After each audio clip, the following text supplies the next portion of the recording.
Hello and welcome back. Today's video is going to be my holy grails, my most repurchased makeup products.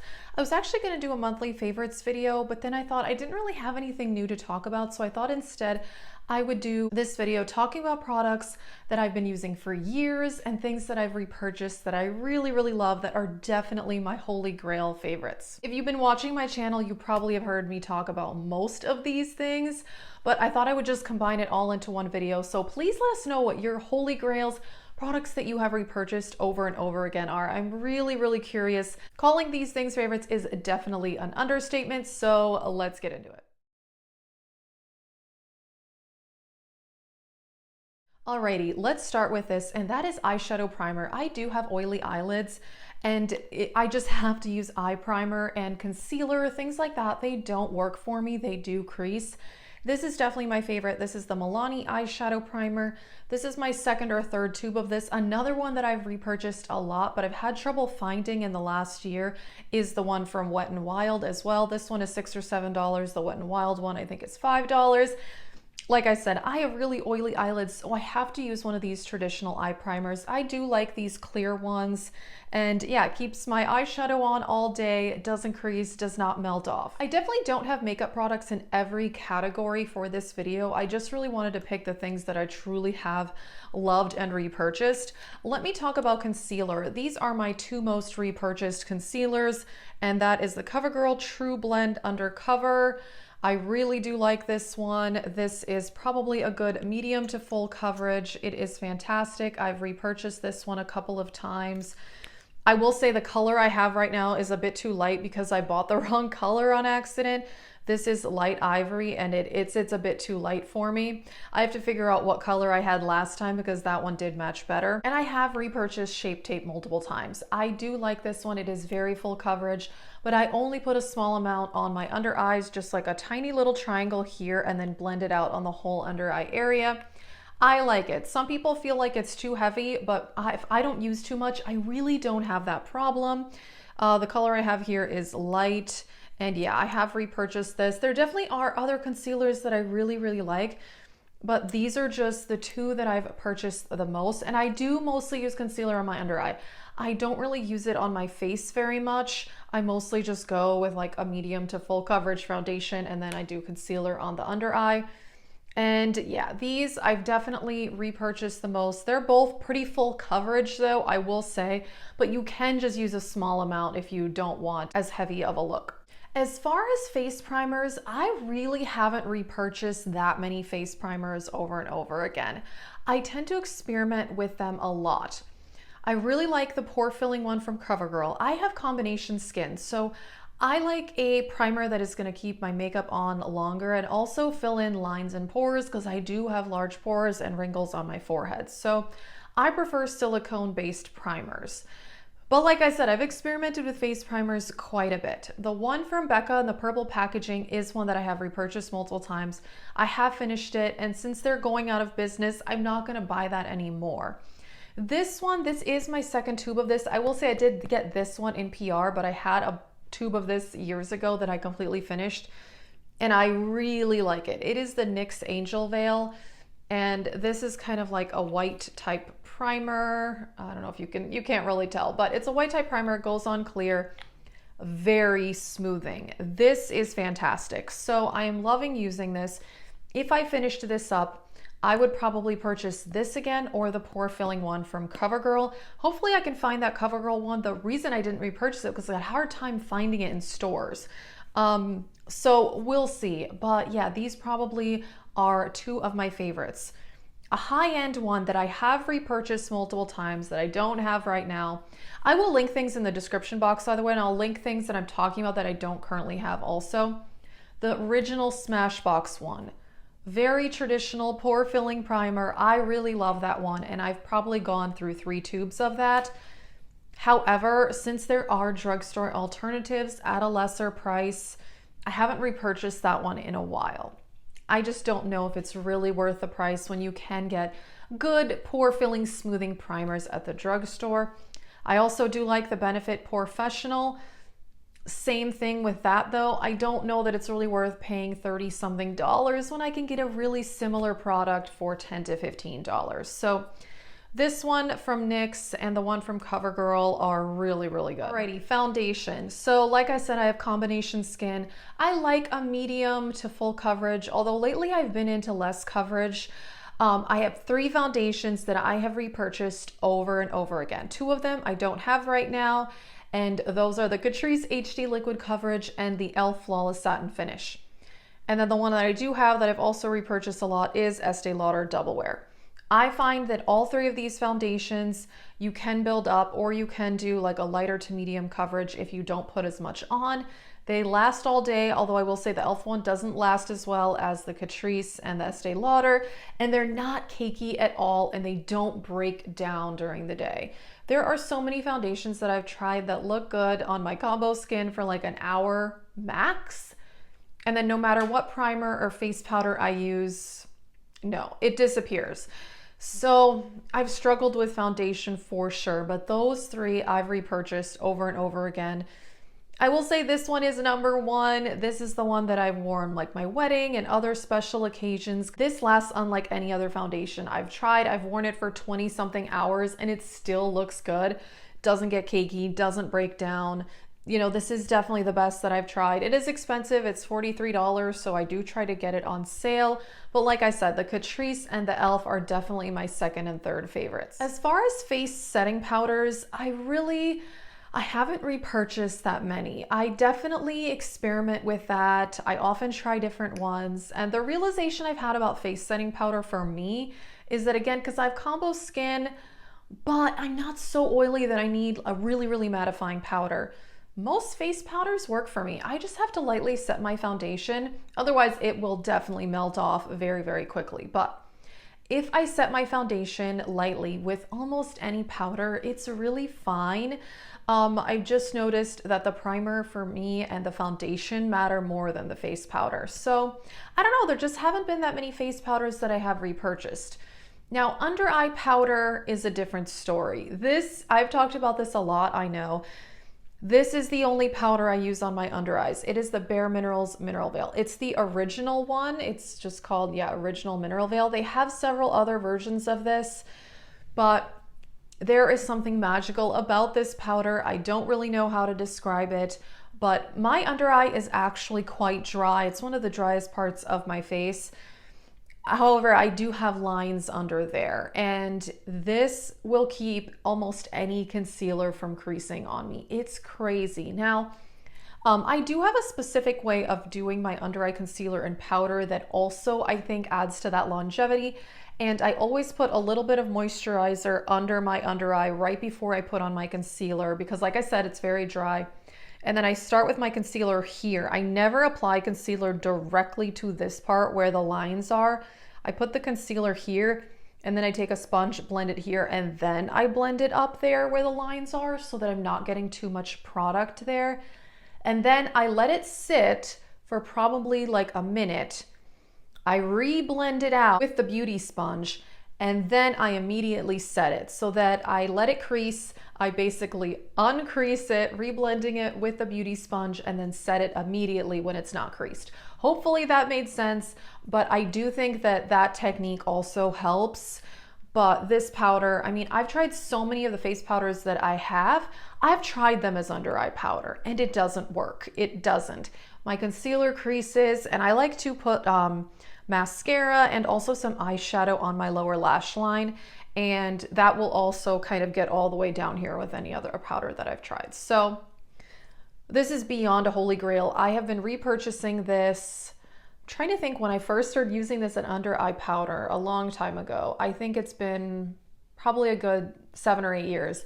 And it's the only under eye powder I use. It's amazing. Alrighty, setting spray. There are 2 setting sprays I have repurchased over and over again. One of them I don't have right now. It is the one from e.l.f., the original one. They also have a mattifying and an illuminating. I only use the original one. It's fantastic. The other one is the Mario Badescu.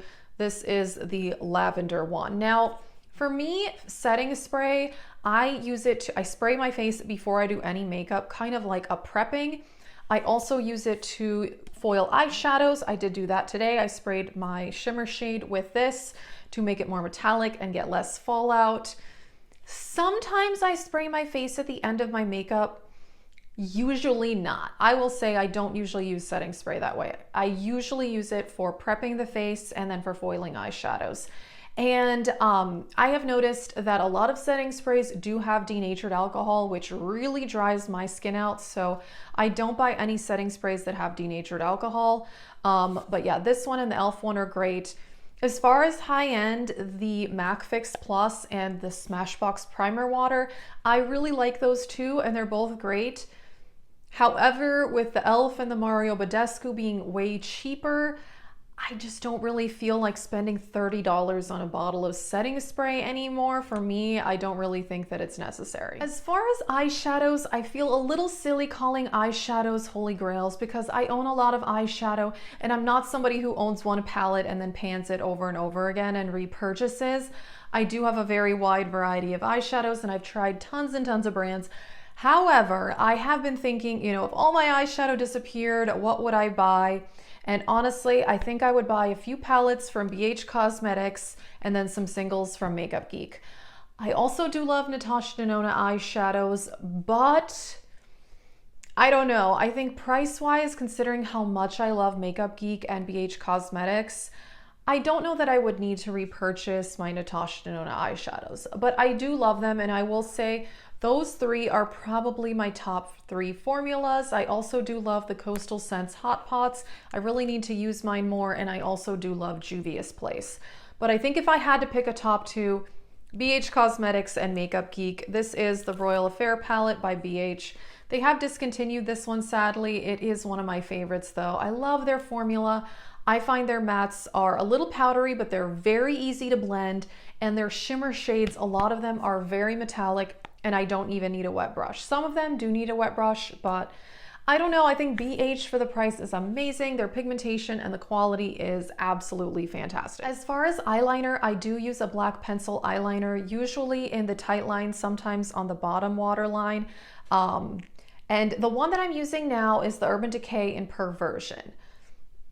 I haven't repurchased it. I haven't actually finished one yet, so I haven't technically repurchased that, so I didn't want to formally include it in this video, but I did want to mention it because I do think that it is the best black pencil eyeliner that I've personally ever tried because it actually stays in the waterline and the tight line.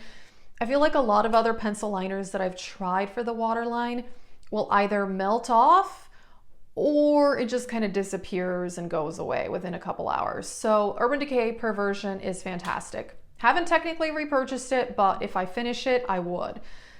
Liquid liner, a different story. I've repurchased this, I don't even know how many times. This is something I've been using probably as long as I've been using the Mineral Veil. I've been repurchasing these products for 7 or 8 years. The Maybelline Line Stiletto Liquid Eyeliner, and it is one of these felt tip liners. I have tried a lot of liquid liners, a lot, and I cannot do a wing except with this. There was another one by L'Oreal, Lenure Intense, something like that. I haven't been able to find that in stores for a while now. It was very similar to this, but yeah, I haven't seen it in a while. I'm assuming it still exists, but not sure.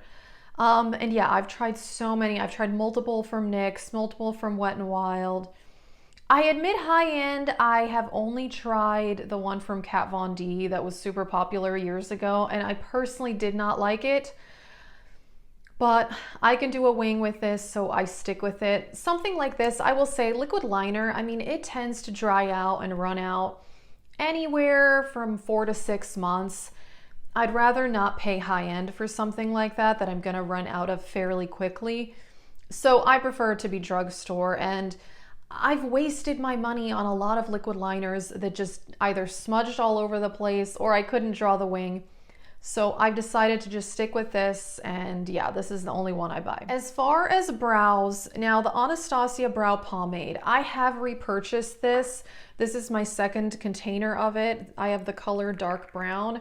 I really do love this brow pomade, and I'm wearing this today. I don't buy from Anastasia anymore, so If I ever happen to finish this or it just dries up to the point where I cannot revive it, I would buy a different brow pomade. But I do really like this. It's pretty dry right now, so what I do actually is I just spray a little of my setting spray in there right before using it and rub my brush around, and it works great. I have also in the past revived it with a little bit of face oil, and that works well. So, I mean, I have tons of this left, so I'm not gonna be buying a new brow pomade probably for a while. But yeah, if this no longer works, I would just buy a different brow pomade. They're probably not that different, to be honest. I've heard that the one from NYX is really, really good. But yeah, I have it, so I'm using it. Brow gel. I like a tinted brow gel. I know a lot of people like clear brow gel, or some people don't use brow gel at all.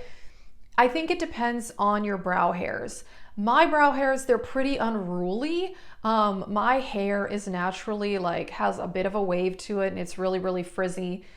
My eyebrows are the same. They're pretty unruly like my hair. So I have to use brow gel. Otherwise, it doesn't work.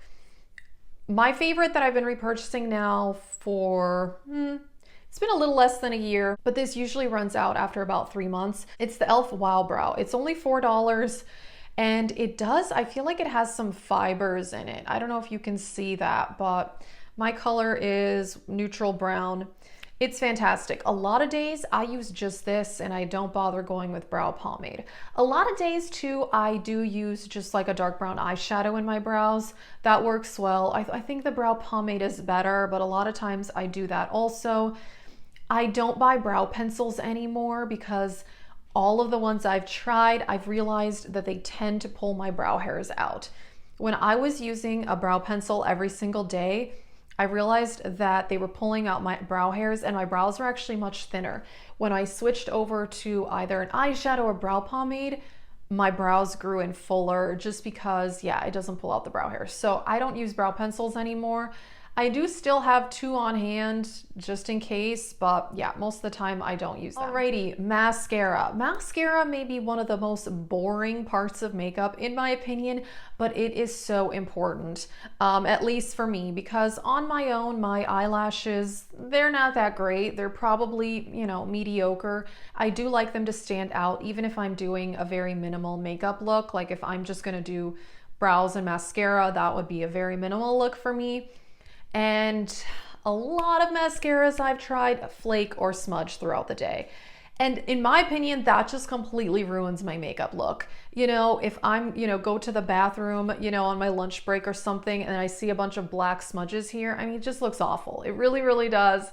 And it drives me crazy. A lot of mascaras, I know people love the ones from Essence. I've had really bad luck with those, smudging or flaking throughout the day. So my number one most repurchased is the L'Oreal Voluminous Carbon Black. And this also works on my lower lash line. I will say that is another test. If a mascara smudges on my lower lash line, that really bothers me. This one's great. Doesn't flake or smudge, gives a lot of volume. I like volume. I go more for volume than lengthening. I prefer more of these natural bristle brushes. I know that a lot of people like those rubberized wands. Personally, I don't like those. I've tried quite a few. CoverGirl has some that I like, but I don't love as much as this. But I will say, as far as mascaras that don't flake or smudge, I have had really good luck with CoverGirl mascaras. I think they're very good, but none of the ones I've tried give as much volume as this. But CoverGirl mascaras are probably my number 2 after this. For this video, I really don't have blush, highlighter, or bronzers to talk about because those are products that take a very long time to use up, and I have panned a few, but I have a pretty large collection of blush, highlighter, and bronzer, and I tend to try something new, and there's a lot that I like. So I don't really have a holy grail, and I don't really have things that I've repurchased. There's a lot of blushes that I like. There's a lot of highlighters that I like. So yeah, I don't really have anything for those categories. For lip products, I do have a couple of things. I have panned lipsticks, but again, lipstick is not something I tend to repurchase a lot. However, I will say that I have panned several MAC lipsticks in the past, and I still love them. I think they're great. This color is Myth, And I bought this more out of nostalgia because this used to be my favorite lipstick like 10 years ago. It's a really pale peachy nude. And I admit that I have not actually worn this since I repurchased it last year. But I've panned an entire thing of Myth. I've panned Blankety. That color is amazing. That's an amazing nude. I should buy that one again. Except I have a lot of lipsticks right now and I don't need to. But if I do pan some lipsticks, I would buy Blankety. Yeah, MAC lipsticks are my most repurchased, I admit. As far as lip glosses, these are my two most repurchased that I have panned them in the past. The NYX Butter Glosses. I love the NYX Butter Glosses. I really do. These are something I heard about when I first started watching YouTube 10 or 11 years ago. People were talking about the NYX Butter Glosses and I still love them. I've probably finished 4 or 5 of them over the years. There's a lot of product in these, so it takes a long time to pan one. This color is Strawberry Parfait. It's just a pink. It's so pretty. I love lip gloss with a lot of shine. These have a lot of shine. Not too sticky, but I don't mind if they're a little bit sticky because that does tend to make them more long lasting. $5, they're amazing. And then the high-end favorite, Pat McGrath. I know, I've talked about these a lot. This color is Bronze Divinity. I'm about halfway through this one. I have panned all the minis from her that I owned. Sometime last year, I bought 2 different sets of the minis. You get 3 minis for $25. I finished all of them. I love this formula. I mean, I do like this a little bit better than the NYX because I do think it has a bit more shine to it, but honestly, they're both really amazing. I do love both. A lot of the Pat ones have a bit of shimmer in them, as you can see here, but you don't feel it on the lips, and it doesn't even, I don't know, you can't really see the little shimmer particles on the lips when you're wearing the gloss, whereas the NYX ones are total like cream formula. There's no shimmers at all in there, FYI, but yeah. These are definitely my most repurchased lip glosses. Alrighty, that is it for this video. My most repurchased Holy Grail products. I really do love these things. If you have an alternative for the Anastasia Brow Wiz, please let me know. I would be very curious about that. Mine is still fine. Like I said, I'm reviving it every day with setting spray. And it's totally working fine. So I don't think I'll need one for a while, but at some point, probably would need to replace that. So if you have an alternative, please let me know. Please let us know your holy grails. I really want to hear the products that you guys have repurchased over and over again, because I think it says a lot about something if you completely run out of it and then you go and buy it again, especially with how much makeup is out there. You know, like I said, with like the highlighter and the blush, there's so many out there and there's so many that I like. On the rare occasion I finish one, I don't usually have the urge to buy it again necessarily. Just because, yeah, I have a lot of duplicates in my collection. So yeah, but these things I absolutely love. Definitely would repurchase all of them again. That is it for this video. Thank you so much for watching and have a great day.